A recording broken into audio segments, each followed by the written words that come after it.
This is Mary Maxine Likes to Talk, with me, Mary Maxine.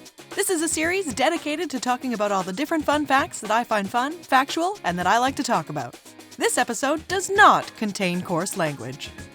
Gather round the hearth, grab some nog, because in this episode, Mary Maxine likes to talk about Christmas. Alrighty, folks. Well, Christmas as a kid was always such a neat time of year. I was definitely beyond spoiled at Christmas. My mom would decorate the whole house. We'd have a big tree covered in lights and decorations. We had stockings on the fireplace. Dad would have set up all the Christmas lights outside. The whole shebang. Our house was pretty impressive at Christmas.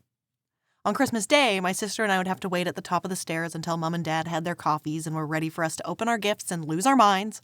And then we'd spend the day playing with all of our new toys. And I vividly remember the Christmas that we got a Nintendo 64 and The Legend of Zelda Ocarina of Time, and how my mom took over the Nintendo 64 and The Legend of Zelda Ocarina of Time to play it. We didn't touch that thing until she beat Zelda. Just kidding, but seriously, she knows her Zelda. We played a lot of Mario Kart too. Christmas night, we would all go up to my grandma and grandpa's house for a huge family dinner, like with all the aunts and uncles and cousins and family friends and their kids and their kids' kids, and we'd just have this massive feast. Someone would always say grace before we ate, but something would always happen during grace that made the kids' table crack up. One year, Grandpa threatened to break our legs if we ever laughed during grace again. And yet, still standing.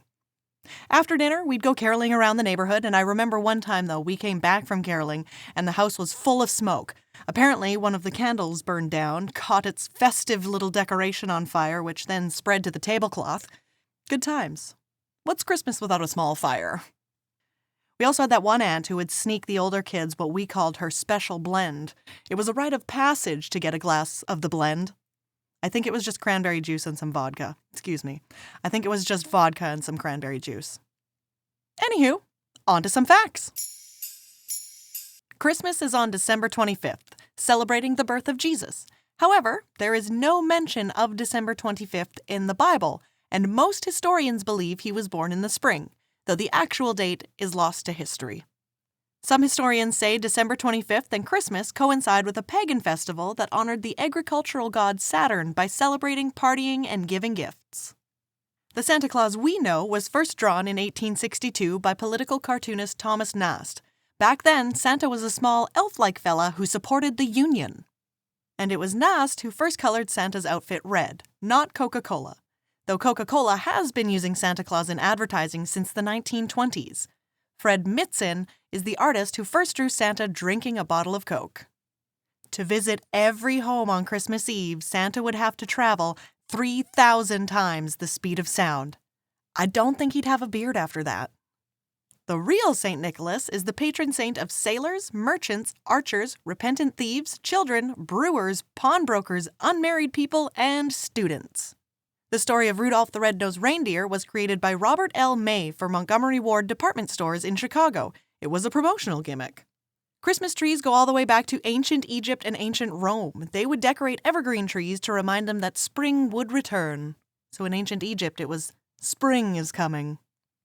Most Christmas trees are around 15 years old when sold. An electrically lit Christmas tree was a status symbol in the early 1900s. When the candy cane was invented in Germany, it was actually a J for Jesus. The red stripes symbolize his blood. Hardcore. All the gifts in the 12 days of Christmas add up to 364. Rockin' Around the Christmas Tree was recorded by Brenda Lee, who was only 13 years old at the time. The Statue of Liberty was considered a holiday gift when given to the United States by France in 1886. Jingle Bells was the first Christmas song broadcast in space from Gemini 6. White Christmas, Bing Crosby's version, is the best-selling Christmas single of all time. And Silent Night is the most recorded Christmas song of all time. Every year, Halifax gifts a Christmas tree to Boston in thanks for their help during the Halifax explosion in 1917. It was Thomas Edison and his friend Edward Johnson who invented Christmas lights. Charles Dickens wrote A Christmas Carol in just 6 weeks.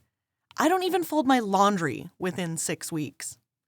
Mariah Carey wrote All I Want for Christmas Is You in 15 minutes. Spiders are a big part of Christmas in some Eastern European countries. How festively gross. Tinsel used to be made out of real silver. Hallmark first introduced Christmas cards in 1915 by the Hall brothers. Having KFC for Christmas dinner is an extremely popular tradition in Japan.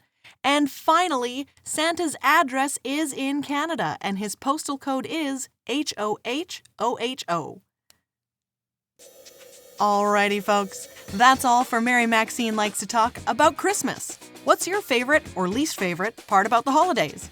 Thank you so much for listening. Please share with your friends and family if you've learned something new. Mary Maxine Likes to Talk, available for your earholes on Spotify, Apple, Amazon Music, Podcast Addict, and marymaxine.ca.